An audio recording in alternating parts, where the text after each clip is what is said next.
because it's pretty cruel. It's like in it to win it. You're sort of just desperately waiting, seeing if yours is going to come up each time. The animation studio Hanna-Barbera did some research in the Middle East on how their cartoons went down. And apparently the people in the Yemen aren't very keen on the Flintstones. But as it turns out, those in, they don't rate it very highly, but as it turns out, those in Abu Dhabi do. And I think it's the first rule of a presentation, one, to actually have a joke you can use, and preferably have one that people laugh at. Okay, my times. Can you get my site up for me, please? What I thought I would do... What did we have it on, Kevin? Do you remember? And Kevin. And maybe not got it. We were going to do it off your pen, weren't we? No, it's up there on the website. Yeah. It's the website. It's the website. Please. Okay, well, while that's just coming up, I wanted to show you a short film I made a couple of months ago. It's a just under 3-minute film about 3 years' work that I've been sort of doing, with experimenting with digital stuff online. And I thought twice about whether to show it. I wondered whether it might look a little bit like showing off, and then I thought, what the heck? Yeah. No, actually, what I really thought was, it might actually be, there's some people here that are beginning to experiment with aspects of digital learning, and this film sort of traces a bit of a journey, and it might encourage some people to get started on the journey and see where they go. Oh, that's fantastic. How do I work this? Can I go onto YouTube and watch it? Will that mess me up? Actually, I'll just do it there in case it fails.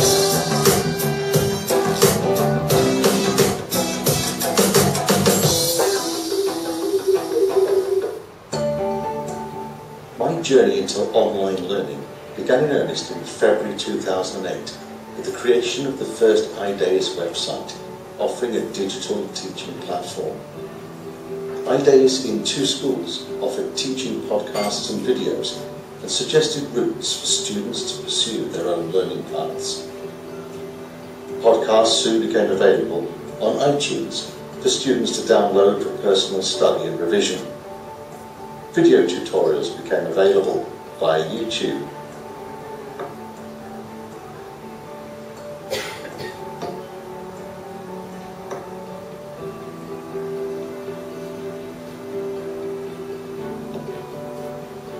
Then VoiceThread marked a significant shift towards using second-generation web technologies to explore the social and collaborative possibilities now offered by the internet.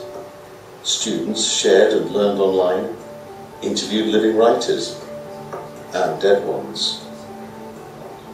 These opportunities were broadened with the development of Future Class and Smart Class websites.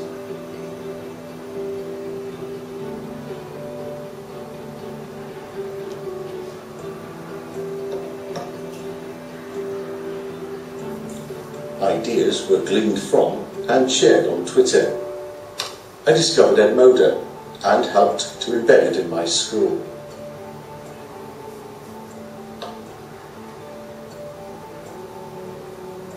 At futureclass.co.uk, I built an online learning community which earned praise from inspectors and was successfully developed with a year group achieving the 3rd best GCSE grades in Bradford.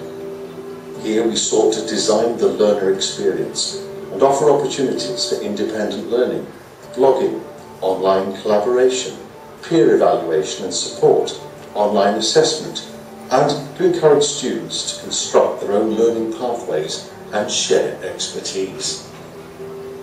Next generation learning for the next generation.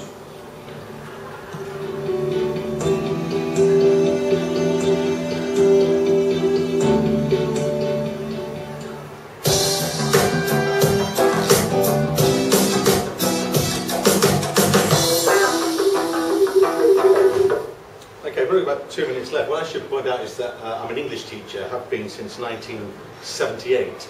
And interestingly, since last Tuesday, for the first time in my life, I've been unemployed. Deliberate choice and resigning to have a bit of a sabbatical period. But what has actually refreshed me in the last few years has been playing around with these digital formats and working with students. And perhaps in the 2 minutes or whatever I've got left, I do have a nano to come back to something, a tiny one, after the break. But if I could just show you VoiceThread, which I mentioned here. Do I work this? Yeah. Anybody here heard of VoiceThread? Apart from, yeah, Right, you really ought to check VoiceThread out. What I've done here, and you might want to have a look at this site later if you want to have a chat at the break, fine. I put 10 different uses of VoiceThread, and I haven't got time to show you through them. But basically what VoiceThread is, and you can join it for free. My mum will hate me saying for free. She's such a dreadful modern phrase, and therefore I've committed the sin. But what VoiceThread does is give a collaborative opportunity for students based around a picture, a piece of text, a film, whatever, to access that remotely, and then either in written form, either in audio form, or indeed in video, to be able to share their thoughts around it. So you build and then archive this collaborative piece. So I won't play it through here, have a look yourselves. I interviewed John Steinbeck, that was me. So what I did, I got students to, we were doing a Mice and Men, to ask questions of John Steinbeck, and then I, with my John Steinbeck accent, I don't even talk like that, but that was my attempt, and I explained a bit about Mice and Men, so they've got that as a resource. That's my daughter-in-law, she's a writer in San Francisco. So what I did, I got kids to post questions, and then she answered them, and then you can edit the order of them, and so it sounds like an online interview that she's got. I wish I had time to play that. Maybe I just will in the second one. It's one of my favourite little commercials, but it's an analysis of the commercial which I talk about.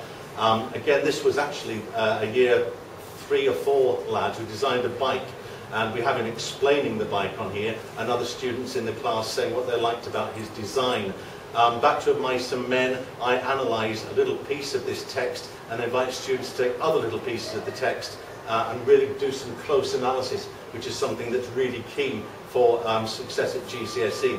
Multimedia, you'll have to put that one on yourself. Year 10 English Extension, I put here a number of little films, and they were able to sort of join in, and it was something they could do in their own time. It was something they could follow up if they chose. Role play in Inspector Calls. Just quickly finish this. Inspector Calls, so they had to go on there as one of the characters and talk about how they felt at the start of the play. Discussion topics, a whole sort of range of them built along there, and finally some comments on books that children have read. A brilliant collaborative tool. I commend it to you. Thank you very much. Over now.